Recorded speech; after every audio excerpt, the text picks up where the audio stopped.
એનો દીકરો છે, એની ઓળખ છે અને મારા દીકરાની બરાબર છે. હવે પરિસ્થિતિ એવી છે કે ભરતી મેળામાં પેરા મૂંગાને ક્યાંય થાય ભરતી મેળામાં આપણે એની કેટેગરી જુદી હોય છે ને, તો કેટેગરી જુદી હોય છે.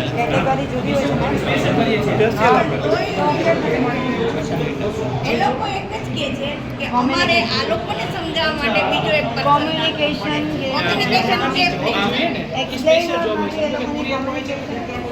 હું વાત કરી દઉં છું ઉપર એના માટે ચોક્કસ રજૂઆત કરું. કેમ કે સાંજ સમાચારમાં આજે મારો દીકરો 30 વર્ષથી કામ કરે છે, પેઇન્ટ મેકર રાજેન ચોલે. હા, અને આખું સાંજ સમાચાર એના ઉપર નિર્ભર છે અત્યારે. છતાં એ છોકરો એટલો હોશિયાર છે. ભરતી મેળામાં એ લોકોને ચાન્સ મળે એવું આ વખતે કરું. ત્યારે હું વાત કરું છું. અમે તો જવા તૈયાર છીએ કેમ કે અમે ધક્કા ખાઈએ, છોકરાઓની સ્કૂલ બગાડીએ કે જે કંઈ કામ કરતા હોય એ બધું બગાડીને અમે જઈએ. ના, હું આજે વાત કરું એમ જ કહે છે આજે છે ને તમે ગમે સાહેબ વાત કરી, ચેતનભાઈ વાત કરી, આજે તમે ચેતનભાઈ વાત કરી બરાબર. અને ડિસેબલને પહેલા એમને હું છે ને જે રોજગાર મેળા અધિકાર છે એમને પણ જે રસોઈ સાથે મેળવી દઉં છું. એટલે એ લોકોને પ્રાયોરિટી ચોક્કસ આપશે. તમારું વચન ચોક્કસ પડશે અમને ખાતરી. આપણે બસ તરફ પ્રસ્થાન કરીશું.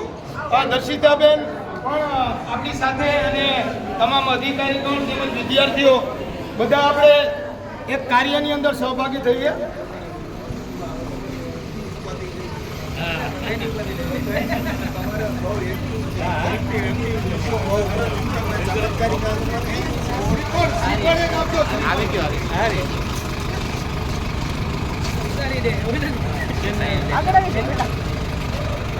આપણે દીકરીઓને બોલાવો. આપણે બધા બાળકો બહાર આવી જઈએ.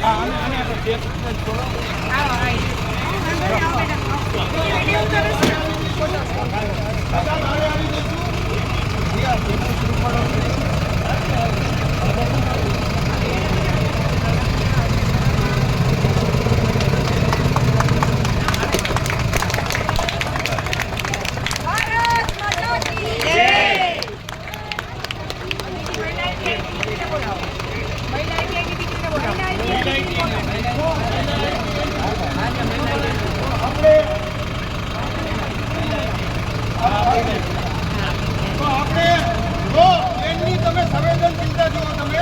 એમને કીધું કે મહિલાની દીકરી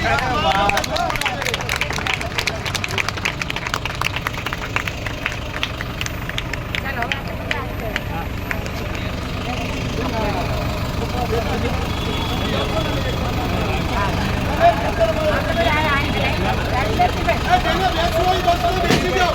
ખાલી અંદર એક ચક્કર મારો.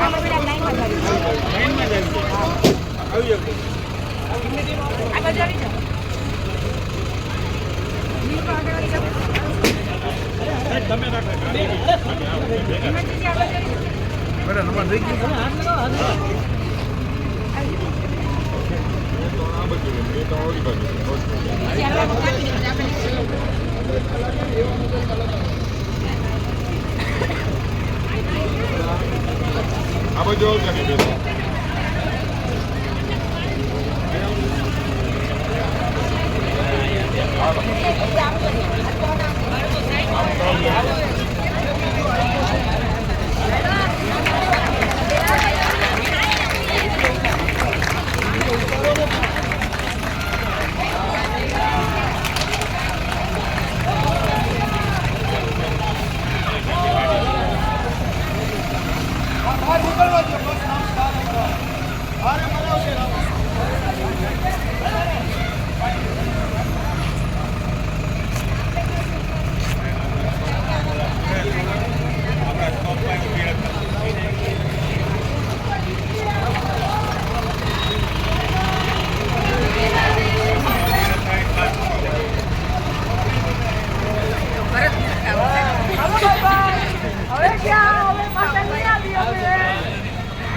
બધા કોર્પોરેટરો અને બેંક છે એ આપણને આપણી સાથે ઊભા છે.